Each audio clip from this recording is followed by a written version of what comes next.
हम लोग भारतीय ज्योग्राफी पढ़ रहे हैं लोग, जिसमें हम लोग आज पढ़ना है गंगा नदी का तंत्र। तो आइए स्टार्ट किया जाए। तो देखिए, सबसे पहले तो भारत में अगर देखा जाए कि सबसे बड़ी नदी तंत्र कौन सा है, तो गंगा ही है। भारत का सबसे पवित्र नदी गंगा ही है। और अगर देखा जाए कि सबसे ज़्यादा उपजाऊ भूमि बनाने का जो नदी काम करता है वो गंगा ही करता है। इसके आसपास का जितना भूमि देखिएगा, सभी ये भूमि उपजाऊ है, जलोढ़ मिट्टी ये निर्माण करता है। तो इसके बारे में विस्तार से चर्चा किया जाए, तो चलिए स्टार्ट किया जाए। तो सबसे पहले देखिए, इसका उद्गम जो होता है ये गोमुख है। यहाँ पे गोमुख के आसपास में गंगोत्री ग्लेशियर है, और गंगोत्री ग्लेशियर से ही इसका उद्गम माना जाता है। ये आपका उत्तराखंड में पड़ेगा। और जब यहाँ से उद्गम होकर जब ये प्रवाह होता है, तो इस नदी का नाम होता है भागीरथी। यह भागीरथी नदी को ही किरात नदी के नाम से जाना जाता है। तो जब ये यहाँ पे प्रवाहित होता है, तो ये भागीरथी या किरात नदी के नाम से प्रवाहित होता है। और जब ये देवप्रयाग में आता है, तो देवप्रयाग में ही एक और नदी आके मिलता है, जिसका नाम है अलकनंदा।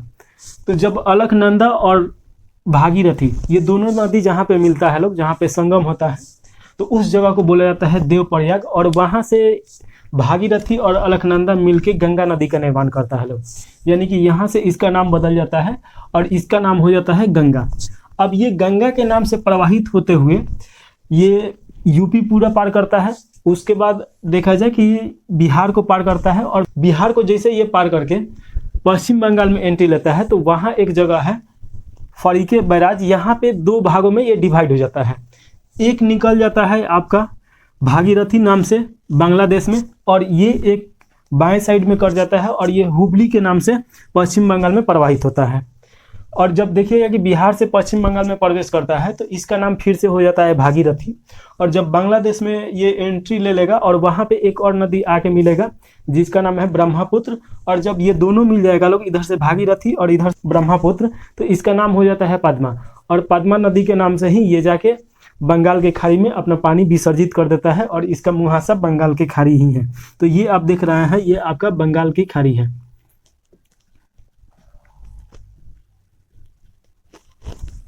अब इसमें आप देखिएगा कि बहुत सारा इसका सहायक नदी है, तो इससे बहुत ज़्यादा क्वेश्चन पूछता है।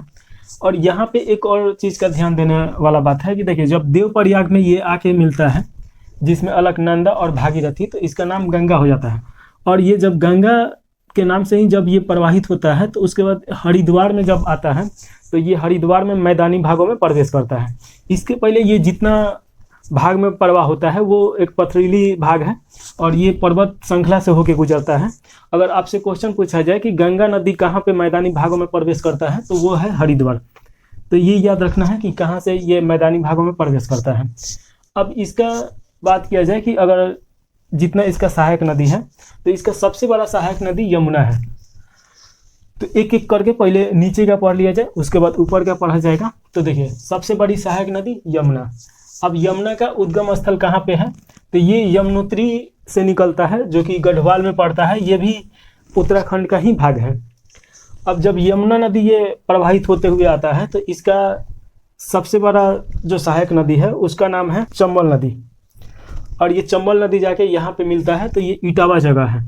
अब चंबल नदी का आप देखिए कि इसका सहायक नदी कौन है, तो बनास, सीप, पार्वती, काली सिंध, मेज। तो ये भी आपको याद रखना है कि दाएं साइड पे कौन है, तो दाएं साइड पे आपका बनास और मेज है, बाकी ये बाएं साइड पे है। तो आपसे ये क्वेश्चन पूछेगा कि चंबल नदी कहाँ से उत्पत्ति होता है, तो चंबल नदी का उत्पत्ति जाना पाव की पहाड़ी, ये एमपी में पड़ेगा, यहाँ से उत्पत्ति होता है। और ये कहाँ पे जाके यमुना नदी में अपना पानी विसर्जन करता है या इसका संगम हो जाता है, तो इटावा में। इटावा आपका यूपी में पड़ेगा, तो ये याद रखना है। उसके बाद बात किया जाए कि यमुना नदी का सहायक नदी कौन है, तो बेतवा नदी है। और बेतवा नदी का अगर उद्गम स्थल का बात किया जाए, तो देखिए, कुम्हार गांव से इसका उत्पत्ति होता है। कुम्हार गांव में रायसेन की पहाड़ी है, ये भी एमपी में पड़ेगा, और यहाँ से इसका उद्गम माना जाता है। और ये जाके हरिमपुर में यमुना नदी में मिल जाता है।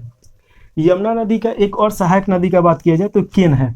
और केन नदी का अगर देखा जाए उत्पत्ति, तो ये विंध्याचल पर्वत श्रेणी से होता है, ये भी एमपी में है। और ये जाके यूपी का एक जगह है बांदा, और वहाँ पे ये जाके यमुना नदी में मिल जाता है। जो केन नदी है, तो इसके जब ये प्रवाह होता है, तो इसके आसपास में देखिएगा कि सल्जर पत्थर का बहुत ज़्यादा वहाँ पे खान है, और ये इसलिए प्रसिद्ध है तो ये भी याद रखना है कि सजर पत्थर कहाँ पे मिलता है, तो किन नदी के आसपास में मिलता है। बीना नदी किसका सहायक नदी है, ये भी याद रखिएगा, तो ये बेतवा नदी का सहायक नदी है। और यमुना नदी जाके कहाँ पे मिल जाता है, तो प्रयागराज में। प्रयागराज में गंगा नदी में इसका संगम हो जाता है। तो आपसे पूछेगा कि यमुना नदी का संगम कहाँ पे होता है, तो प्रयागराज में। अब इसमें देखिएगा कि यमुना नदी पे कुछ महत्वपूर्ण जगह है जहाँ से क्वेश्चन आता है। तो सबसे पहले दिल्ली आता है, उसके बाद मथुरा, उसके बाद आगरा। तो ये याद रखना है कि कौन कौन जगह इस पे है, तो दिल्ली, मथुरा, आगरा, इटावा, हरिमपुर और बांदा। तो इतना याद रखना है। अब इसके आगे जब हम लोग जाएंगे लोग, तो प्रयागराज के आगे सिरसा एक जगह है, और सिरसा में एक नदी आके मिलता है जिसका नाम है तमस या टोंस नदी। तो ये याद रखना है, टोंस नदी कहाँ प्रवाहित होता है, तो एमपी में इसका उद्गम होता है कुमाऊं पर्वत श्रृंखला से, और ये यूपी में भी प्रवाहित होता है। तो एमपी और यूपी में इसका प्रवाह है। और ये कहाँ पे जाके गंगा में मिल जाता है, ये क्वेश्चन पूछेगा, तो ये सिरसा में जाके मिल जाता है। तो इसके बाद अगर देखा जाए टोंस नदी के बाद, तो सोन नदी आता है। तो देखिए सोन नदी का उद्गम स्थल कहाँ पे है, तो अमरकंटक की पहाड़ी। और अमरकंटक की पहाड़ी से 3 नदी निकलता है, जो कि तीनों धाराओं अलग अलग विपरीत धारा में जाता है, विपरीत दिशा में जाता है। जिसमें आप देखिएगा कि एक आपका चल जाएगा ब्राह्मणी नदी, जो कि उड़ीसा होते हुए पहुंच जाता है बंगाल के खाड़ी में। एक ऊपर के तरफ यानी उत्तर के तरफ चल जाता है, जिसका नाम है सोन नदी। और इधर एक आ जाएगा नर्मदा नदी। तो ये 3 विपरीत धाराओं में यहाँ से नदी निकलता है। तो ये आपसे क्वेश्चन पूछेगा कि कौन सा ऐसा स्थान है कि जहाँ पे 3 नदी 3 दिशाओं में प्रवाहित होता है, तो वो है अमरकंटक की पहाड़ी।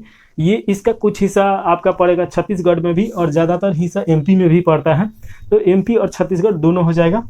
तो याद रखना है कि अमरकंटक की पहाड़ी से ये निकलता है सोन, और ये उत्तर दिशा में प्रवाहित होता है। लगभग आप देखिएगा कि सभी या तो अरब सागर के तरफ प्रवाहित होता है या तो बंगाल के खाड़ी की तरफ, लेकिन ये उल्टा प्रवाहित होकर और जाके गंगा में मिलता है। इसके बाद अगर बात किया जाए, तो ये तो हम लोग देख लिए लोग गंगा के दाईं तरफ का जितना सहायक नदी है। अब हम लोग को देखना है कि गंगा के बाईं तरफ का जितना सहायक नदी है। तो सबसे पहले तो यही हम लोग को याद रखना है कि जब भागीरथी निकलता है, तो उसमें आगे जो पहला प्रमुख नदी मिलता है उसका नाम है भीलगंगा। और ये जो भीलगंगा है और ये भागीरथी है, जहाँ पे मिलता है लोग, यहाँ पे टिहरी बांध बनाया गया है। तो ये भी याद रखना है कि टिहरी बांध किस नदी पे बनाया गया है, तो भागीरथी और भीलगंगा के संगम पे बनाया गया है। ये आपका उत्तराखंड में पड़ेगा। अब इसके बाद देखा जाएगा कि जहाँ पे भागीरथी और अलकनंदा आके मिलता है लोग, वहाँ से इसका नाम गंगा हो जाता है। तो अलकनंदा नदी के बारे में थोड़ा देख लिया जाए। तो देखिए इसका उद्गम स्थल जो है सतोपथ हिमाद्री है, ये भी उत्तराखंड में पड़ेगा। और जब ये प्रवाहित होता है तो इसमें बहुत सारा इसका सहायक नदी है। तो बाएं साइड का पहले देख लिया जाए। तो देखिए जैसे कि धौली गंगा जहाँ पे आके मिलेगा इसमें अलकनंदा में, तो उस जगह को बोला जाता है विष्णु प्रयाग। उसके बाद नंदाकिनी नदी आके जहाँ पे मिलता है उसे बोला जाता है नंद प्रयाग। उसके बाद देखिएगा उसके नीचे जहाँ पे पिंडार नदी आके मिलता है तो उसे बोला जाता है कर्ण प्रयाग। और यहाँ दाएं साइड में एक मंदाकिनी नदी आके मिलता है अलकनंदा में, उस जगह को बोला जाता है रुद्रप्रयाग। तो ये याद रखना है, यहाँ से क्वेश्चन बहुत ज़्यादा पूछता है। अब यहाँ पे एक और क्वेश्चन पूछेगा कि केदारनाथ जो टेम्पल है या जो जगह है बहुत फेमस है, ये कहाँ है। तो देखिए अलकनंदा के ये किनारे हैं, तो ये याद रखना है। और मंदाकिनी और अलकनंदा के बीच में आता है। जैसे कि ये मंदाकिनी नदी देख रहा है, तो ये इस प्रकार आता है यहाँ से, तो इसके ये बीच में आता है। तो आपसे क्वेश्चन पूछ सकता है कि कहाँ पे है, तो याद रखिएगा कि अलकनंदा के किनारे पे है। तो इस प्रकार हम लोग ये देख लिए लोग। अब इसके बाद देखिएगा बाएं साइड में गंगा नदी का, तो रामगंगा ये पढ़ना है। रामगंगा का उद्गम स्थल देखा जाए तो ये कुमाऊं क्षेत्र में इसका उद्गम स्थल है, जो कि नेपाल में पड़ेगा। और नेपाल से ये उद्गम होते हुए यहाँ पे पहुँचता है यूपी में एक जगह है कनौज, और कनौज में ये जाके गंगा नदी में मिल जाता है। तो ये याद रखना है। इसके बाद बाएं साइड में एक और महत्वपूर्ण नदी है जिसका नाम है गोमती।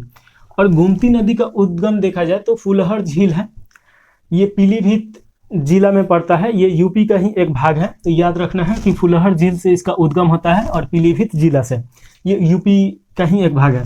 जब ये प्रवाहित होता है तो गाजीपुर में जाके ये गंगा नदी में मिल जाता है। इस नदी के किनारे 2 महत्वपूर्ण शहर है जहाँ से क्वेश्चन पूछता है। एक जौनपुर, जो जौनपुर मूली के लिए बहुत ज़्यादा फेमस है। उसके बाद एक नवाबों का शहर लखनऊ। तो आपसे क्वेश्चन पूछेगा कि लखनऊ किस नदी के किनारे है, तो गोमती नदी के किनारे है। अब इसके बाद देखा जाए तो एक नदी है जिसका नाम है घाघरा, इसी नदी को सरयू नदी के नाम से जाना जाता है। तो ये भी याद रखिएगा कि सरयू नदी कहाँ पे है। इसका उद्गम माना जाए तो ये नेपाल के कुमाऊं क्षेत्र से होता है, नेपाल के तराई से। और जब ये उद्गम होता है तो उस समय इसका नाम होता है शारदा। फिर उसके बाद एक और नदी आके मिल जाता है घाघरा। उसके बाद देखिएगा कि इसमें एक और नदी आके मिलता है राप्ती। तो ये 3 नदी का यहाँ पे मेल है। और जब ये यहाँ से प्रवाहित होता है तो ये घाघरा के नाम से ही प्रवाहित होता है, और छपरा में आता है तो इसका नाम हो जाता है सरयू, या घाघरा के नाम से भी जाना जाता है। तो आपसे क्वेश्चन पूछेगा कि सरयू या घाघरा नदी कहाँ पे मिलता है, तो ये छपरा में मिलता है, गंगा नदी में। अब इसके बाद बात किया जाए तो गंडक नदी। गंडक नदी का अगर उपनाम पूछ दिया जाए तो गंडक नदी का उपनाम है केवल गंडक। तो कन्फ्यूजन करने के लिए कभी कभी पूछता है कि गंडक नदी का उपनाम क्या है, तो इसमें केवल गंडक सिर्फ लगा देना है, ये हो जाएगा। गंडक नदी का भी उद्गम स्थल है नेपाल का तराई, और ये जब प्रवाहित होते हुए आता है तो ये सोनपुर जो जगह है या हाजीपुर में ही पड़ता है। तो सोनपुर या हाजीपुर ऑप्शन में देगा, वहाँ पे आके ये गंगा नदी में अपना पानी विसर्जन करता है और गंगा नदी में मिल जाता है। इस नदी के बाद अगर बात किया जाए तो कोसी नदी आता है। देखिए कोसी नदी 7 नदियों से मिलकर बना है, तो इसीलिए सप्तकोसी भी बोला जाता है। और इधर जितना इसका 7 नदी है ये सब नेपाल के तराई में उत्पन्न होता है, जिसमें वरुण प्रमुख है, तो वरुण को याद रखना है। बाकी सभी नदी छोटा मोटा है तो याद नहीं रखना है। तो ये कोसी नदी ये प्रवाहित होते हुए भागलपुर जगह है, भागलपुर में आके ये गंगा नदी में अपना पानी विसर्जन करता है और यहाँ पे ये मिल जाता है इसमें। ये बिहार की शुक नदी के नाम से भी जाना जाता है, तो याद रखना है, क्योंकि ये अपना रास्ता हमेशा परिवर्तन करते रहता है। उसके बाद अगर बात किया जाए तो देखिए यहाँ तक तो बिहार था, इसके बाद आपका झारखंड में कुछ हद तक ये गंगा नदी प्रवाहित होता है। तो ये भी आपसे क्वेश्चन पूछ सकता है कि कितने राज्य में प्रवाहित होता है। तो सबसे पहले उत्तराखंड, उसके बाद उत्तर प्रदेश, उसके बाद बिहार, उसके बाद झारखंड, उसके बाद पश्चिम बंगाल। तो भारत के 5 राज्यों में ये गंगा नदी प्रवाहित होता है, तो याद रखना है। झारखंड में एक जगह है जिसका साहेबगंज ये नाम है। अब साहेबगंज से क्या क्वेश्चन पूछेगा कि एक गंगा नदी प्रोजेक्ट चल रहा है, ये नमामि गंगे के नाम से, और ये गंगा नदी को साफ सफाई और इसको स्वच्छ रखना है। तो इसी जगह पे उसका सेंटर है, उसका सचिवालय है। तो ये याद रखना है कि उसका सेंटर कहाँ पे है, तो साहेबगंज में है, जो कि झारखंड में पड़ता है। अब यहाँ पे बात किया जाए, जब ये इसके बाद पश्चिम बंगाल में एंट्री ले लेता है और ये बांग्लादेश में जाने से पहले यहाँ पे एक नदी आके मिलता है बांग्लादेश से ठीक पहले, तो उसका नाम है महानंदा। और ये महानंदा आके मिलता है यहाँ पे पश्चिम बंगाल में। महानंदा का अगर बात किया जाए कि इसका उद्गम स्थल कहाँ पे है, तो पश्चिम बंगाल का एक जगह है दार्जिलिंग, जो कि बहुत ज़्यादा पर्यटन के लिए फेमस है। और यहाँ पे ही एक पागल झोड़ा नाम के झील पड़ेगा, और उसी झील से ये पानी अपना लेके ये प्रवाहित होता है और यहाँ पे आके अपना पानी पश्चिम बंगाल में ये गंगा नदी में मिल जाता है। अब जैसे यहाँ से गंगा नदी जब निकलता है, जब ये गंगा नदी पश्चिम बंगाल में प्रवाहित होता है, तो यहाँ पे एक जगह है फरीके बैराज, और फरीके बैराज में गंगा नदी का फिर से 2 भागों में विभाजन हो जाता है, जिसमें एक देखिए कि जो बाएं साइड का जो गंगा नदी है, तो इसका नाम हो जाता है भागीरथी, और ये पश्चिम बंगाल में कुछ हद तक प्रवाहित होता है, और उसके बाद ये बांग्लादेश में प्रवेश करता है, और बांग्लादेश में भी प्रवेश करेगा तो इसका भागीरथी नाम होगा। लेकिन जब ब्रह्मपुत्र इसमें आके मिल जाएगा तो वहाँ से इसका नाम बदल जाता है और इसका नाम हो जाता है पादमा। तो ये याद रखना है कि पादमा नाम से गंगा नदी कहाँ प्रवाहित होता है, तो बांग्लादेश में। अब यहाँ पे देखिएगा कि जो दाएं तरफ ये एक इसका भाग कटता है, तो उस नदी का नाम हो जाता है हुबली, और हुबली नदी ये पश्चिम बंगाल में प्रवाहित होता है। अब यहाँ पे ये याद रखना है कि जो हुबली नदी है ये गंगा नदी की वितरिका है। सहायक नदी और वितरिका में क्या अंतर होता है कि सहायक नदी कहीं से उत्पत्ति होकर उसका उद्गम स्थल कहीं और रहता है और पानी लाके किसी मुख्य नदी में अपना पानी विसर्जन कर देता है, और वितरिका का मतलब क्या होता है कि किसी मेन नदी से अपना पानी लेके वो पानी लेके कहीं और ले जाके पानी वो वितरित करता है। तो वितरिका का मतलब क्या होता है कि ये इसमें से अपना पानी लिया गंगा नदी से और ये एक अलग नदी बना दिया। तो आपसे क्वेश्चन पूछा जाए कि गंगा नदी की वितरिका नदी कौन सा है, तो हुबली याद रखना है। और हुबली नदी का एक महत्वपूर्ण सहायक नदी है जिसका नाम है दामोदर नदी। और दामोदर नदी से क्या क्वेश्चन पूछेगा कि जैसे कोसी नदी बिहार का शोक है, वैसे ही पश्चिम बंगाल का शोक दामोदर नदी होता है। तो दामोदर नदी का अगर उद्गम स्थल देखा जाए तो इसका छोटा नागपुर से इसका उद्गम होता है, जो कि झारखंड में पड़ेगा, और ये जाके हुगली नदी में मिलता है, तो ये हुगली का सहायक नदी है। तो इस प्रकार हम लोग गंगा नदी तंत्र देख लिए लोग। और इसी में जहाँ से क्वेश्चन आता है तो उसके बारे में इसमें हम पढ़ा देते हैं, इसको मिटा के। भारत की सबसे बड़ी अपवाह तंत्र है, तो इसमें याद करना है कि भारत में जितना नदी देखिएगा उसमें सबसे बड़ा अपवाह तंत्र गंगा की है। अपवाह तंत्र का मतलब क्या होता है कि देखिए, जैसे कि एक कोई मेन नदी रहता है, उसका बहुत सारा सहायक नदी होता है, तो जितना उसमें नदी का पानी रहेगा और जहाँ तक उसका प्रवाह होगा, तो उसके अंतर्गत क्या होगा कि वहाँ पे सिंचाई भी कराएगा, उसके बाद भूमि वहाँ पे बहुत सारा निर्माण होगा। तो इस प्रकार देखा जाए तो इस नदी का तंत्र भारत में सबसे बड़ा है, और इसका लंबाई का बात किया जाए तो 2525 किलोमीटर है। तो इस आधार पर देखा जाए कि जो भारत में प्रवाहित होता है उसमें सबसे ज़्यादा प्रवाहित होने वाला नदी भी गंगा नदी है। 2008 में देखा जाए तो इस नदी को राष्ट्रीय नदी का दर्जा दे दिया गया है। तो ये भी याद रखना है कि राष्ट्रीय नदी कौन सा है, तो गंगा नदी है।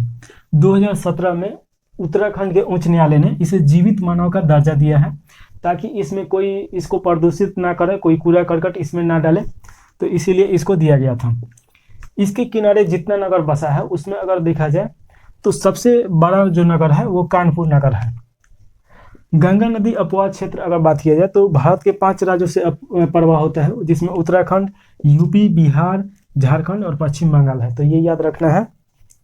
गंगा नदी में एक बैक्टीरिया पाया जाता है जिसका नाम है बैक्टीरियोफेज, और बैक्टीरियोफेज के कारण ही गंगा नदी का जो पानी रहता है वो कभी खराब नहीं होता है। तो आप सुने होंगे कि गंगा नदी का पानी में कीड़ा नहीं लगता है, तो उसमें इसका मेन कारण है बैक्टीरियोफेज। इसको हिंदी में बोला जाता है जीवाणुभोजी। और ये क्या करता है कि जितना इसमें कि छोटा छोटा सूक्ष्म जीव रहता है लोग, सबको ये खा जाता है, जिसके कारण उसमें कभी सड़न नहीं होता है और कभी पानी खराब नहीं होता है। तो ये याद रखना है किसके कारण खराब नहीं होता है, तो बैक्टीरियोफेज, हिंदी में बोला जाएगा जीवाणुभोजी। इसमें एक और देख लिया जाए तो देखिए, एक नदी है जो हुगली नदी का सहायक है। हुगली नदी गंगा का वितरिका है, और इसका एक सहायक नदी है दामोदर नदी। दामोदर नदी बंगाल का शोक बोला जाता है। जैसे कि आप देखिए बिहार का शोक कोसी, वहीं पे आप देखिए उड़ीसा का शोक देखिए ब्राह्मी, तो वैसे ही ये पश्चिम बंगाल का शोक नदी है। और इस नदी को बोला जाता है जैविक मरुस्थल। इसमें बहुत ज़्यादा कूड़ा करकट डालने के कारण ये नदी बहुत ज़्यादा प्रदूषित हो गया है, इसीलिए इस नदी को जैविक मरुस्थल नदी बोला जाता है। तो इस प्रकार जितना गंगा नदी तंत्र था उसमें का जितना महत्वपूर्ण क्वेश्चन था वो सब पढ़ लिए लोग। इसके बाद हम लोगों को पढ़ना है ब्रह्मपुत्र नदी तंत्र, और जितना क्वेश्चन इसमें का विविध बचा होगा उसी में जोड़ कर पढ़ लेना है। तो इस प्रकार ये वीडियो यहीं से समाप्त कर दिया जाए। जय हिंद।